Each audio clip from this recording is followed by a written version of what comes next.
UP 25 crore की आबादी का यूपी है, लेकिन 25 करोड़ की यूपी की आबादी में सड़क पे कोई नमाज नहीं होती है।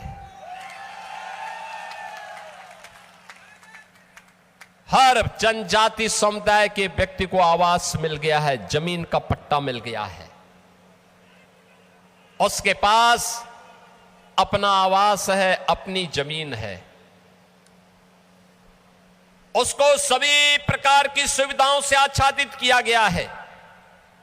राशन की सुविधा, आवास की सुविधा, जमीन की सुविधा, पेंशन की सुविधा, उज्ज्वला योजना के रसोई गैस का कनेक्शन की सुविधा, राशन कार्ड की सुविधा, पेंशन की सुविधा, आयुष्मान भारत में 5 लाख रुपए की आयुष्मान भारत की सुविधा, ये सभी कुछ आज वहां के वनवासी समुदाय के लोगों को, अनुसूचित जाति के लोगों को, वहां के गरीबों को प्राप्त हो रहा है।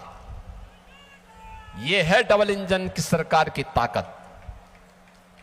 कोई भेदभाव नहीं, न जाति, न पंथ, न संप्रदाय, न क्षेत्र, न भाषा,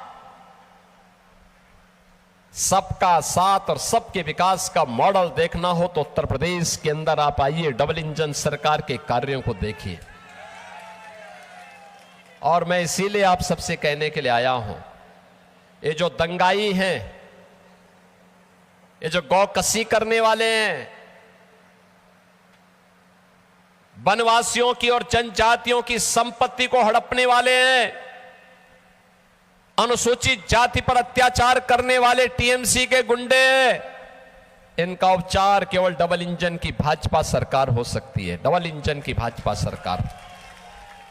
और बहनों और भाइयों, डबल इंजन की इस भाजपा सरकार करने के लिए आज आपका आह्वान करने के लिए मैं आपके बीच आया हूं।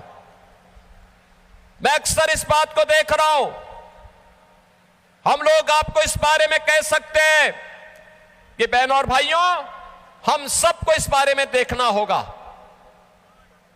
ये टीएमसी तुष्टीकरण के नाते गौ हत्या को रोक नहीं सकती, तस्करी को रोक नहीं सकती, माफिया पे लगाम नहीं कस सकती, ये सुरक्षा के साथ खिलवाड़ कर रही है। आपने देखा होगा कैसे यह सरकार बांग्लादेश बॉर्डर पर फेंसिंग की कार्रवाई को रोक रही है। आपने 2022 में देखा होगा कैसे टीएमसी के गुंडों ने जनजातीय समुदाय पर अत्याचार किया था। और इस सब के बावजूद पिछले 15 वर्षों में ममता दीदी के नेतृत्व में जिस प्रकार की अराजकता, गुंडागिर्दी, माफियागिरी आज बंगाल की धरती पर देखने को मिल रहा है।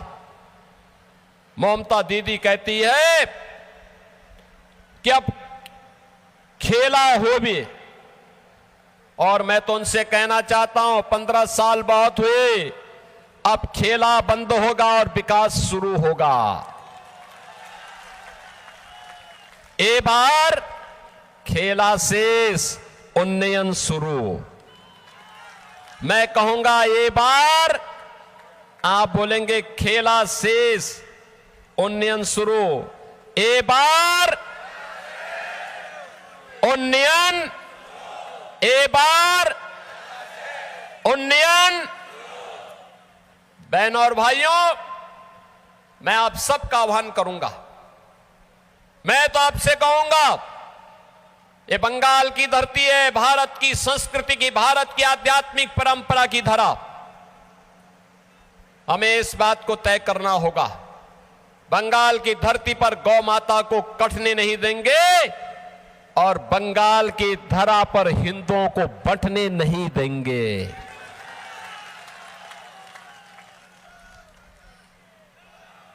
एक भारत श्रेष्ठ भारत का उदाहरण प्रस्तुत करेंगे।